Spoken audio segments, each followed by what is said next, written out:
Nous avons vu il y a quelque temps un cours Gono Keiko, c'est-à-dire travail en puissance sur une saisie Katate Ryote Dori. Je vous rappelle que le travail sur Gono Keiko n'est pas la finalité de l'aïkido. Parce que le travail Gono Keiko, ça veut dire que je me suis laissé prendre. Le bon aïkidoka ne se laissera pas prendre. Alors, travail Gono Keiko sur saisie 2 poignets arrière. Vous allez avoir différents cas de figure. Soit les mains sont ici, de chaque côté du corps, soit les mains sont serrées dans le dos. C'est pas du tout la même tasse de thé. Premier cas de figure, les mains sont ici de chaque côté. Ce que je vais faire, je vais mettre un pied un petit peu dans son polygone de sustentation. Ici, le ramener vers l'avant et contact pour sortir, bascule du bassin, pour reculer un petit peu son centre. Donc là, voilà, d'une part ça, et là je viens vers l'avant. Vous avez devant vous un petit ascenseur. Comme par hasard, cet ascenseur, certains l'utilisent pour prier, mais c'est un ascenseur magique où quand vous êtes là, le partenaire ne peut pas vous empêcher de monter. Là, il peut vous empêcher de monter. Là, il peut vous empêcher de monter. Si vous êtes ici, il ne peut pas vous empêcher de monter.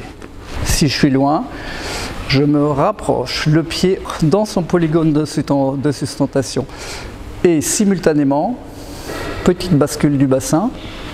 Bascule du bassin, ça ne veut pas dire je me penche. Hein. Petite bascule du bassin et je ramène devant moi. Ici. Montez.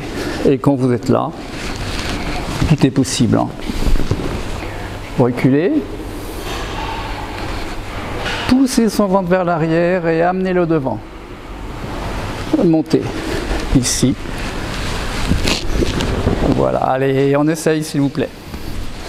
Situation nettement moins rigolote. Hein. Le partenaire me tient les mains serrées dans le dos. Et moi, j'aimerais bien, laisse-moi faire Thomas s'il te plaît, les ramener devant. Mais là, ça n'est pas raisonnable. Ramener ici, c'est un travail musculaire. Donc, qu'est-ce qu'on va faire? Il me tient les mains très serrées dans le dos. Eh bien, regardez, ici, là, cette main-là va attraper celle-là. Là, je vais pousser et rotation des hanches, bras ficelle, et je reviens faire côté gâchis. Avec cette main, vous attrapez le poignet du partenaire, pas le vôtre. J'ai vu des élèves qui s'attrapaient leur propre poignet et qui se faisaient eux-mêmes côté gâchis. Là, je le maintiens un petit peu en poussée. Et cette main-là, la main qui est tenue, je la relâche complètement et je tourne mes hanches. Regardez mon bras dans le dos là. Dans le dos. Et cette main, que je fais toute molle, elle va sortir comme ça. Si le poing est serré, ça ne sortira pas. Mais si là, je tire avec mes hanches, je tire en tournant mes hanches. Comme ça. Donc là, main serrée. Ici, je tourne. Et au moment où il lâche, ça donne une impulsion pour revenir vers lui. Tchac. Et c'est là qu'on fait au choix, soit une petite caresse, soit un côté gâchis. 1, tourner, côté gâchis. On reste sur la saisie, les 2 mains serrées dans le dos. Je vais vous donner la possibilité quand même de ramener le partenaire devant. Hein? Alors pour ramener le partenaire devant, si je veux le faire avec les bras, ici c'est de la puissance musculaire. La puissance, elle est où? Vous le savez très bien. Elle est dans le hara, dans le ventre, ici. Donc lui, il est puissant avec ses bras, avec ses épaules, et je vais utiliser la puissance de mon hara contre la puissance de ses épaules. C'est-à-dire, je vais tourner, tourner, tourner, tourner, et là, poser la main sur ma cuisse. Et après, je ramène. Voilà, et là, je suis devant. Hop. Je peux très bien aller chercher qu'une main. Je suis là, je me relâche complètement. Hein. Je ne lutte pas, hein. Il me tient fort derrière, ici. Tourner. Quand j'ai mis la main dans la poche, ici, pas de force musculaire. Hein. La main, elle est dans la poche. Je reviens. Là, je suis devant. Je peux monter et tourner.